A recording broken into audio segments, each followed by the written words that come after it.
क्या आपने कभी सोचा है, अगर भगवान सब कुछ कर सकते हैं तो फिर हमारे दुख क्यों नहीं मिटाते?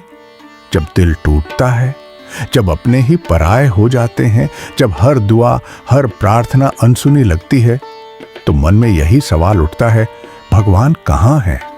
अगर आप भी कभी इस सवाल से गुजरे हैं तो इस वीडियो को अभी लाइक कर दीजिए, क्योंकि आगे जो आप जानने वाले हैं वो आपके दिल की गहराई तक उतर जाएगा।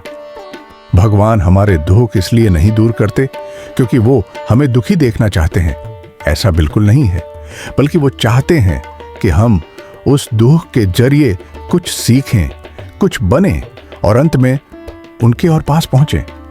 जैसे एक माँ अपने बच्चे को चलना सिखाते वक्त हर बार गिरने पर तुरंत उठाकर गोदी में नहीं लेती, बल्कि वो दूर खड़ी रहती है, देखती है, मुस्कुराती है, क्योंकि वो जानती है आज गिरा तो क्या हुआ, कल दौड़ेगा। अगर अब तक की बातों ने आपको सोचने पर मजबूर किया है तो सब्सक्राइब जरूर कर लीजिए, क्योंकि ऐसे ही बातें हम हर रोज गीता वाणी पर आपके लिए लाते हैं, बिल्कुल दिल से।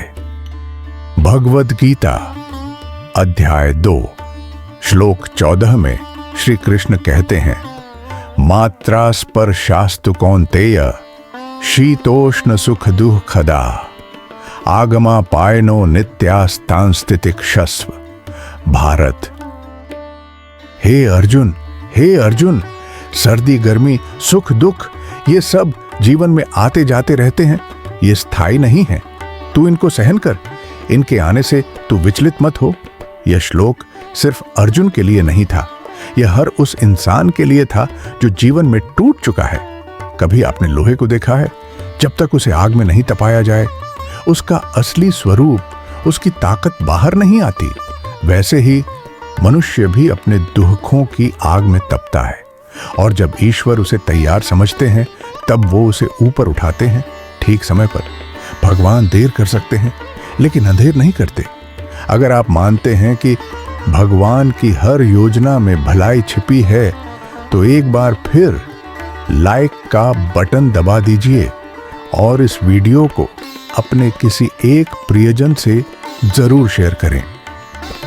इसलिए अगली बार जब जीवन कठिन लगे, जब लगे कि सब कुछ खत्म हो रहा है, तो समझ जाना शायद भगवान तुम्हें किसी बड़ी चीज के लिए तैयार कर रहे हैं।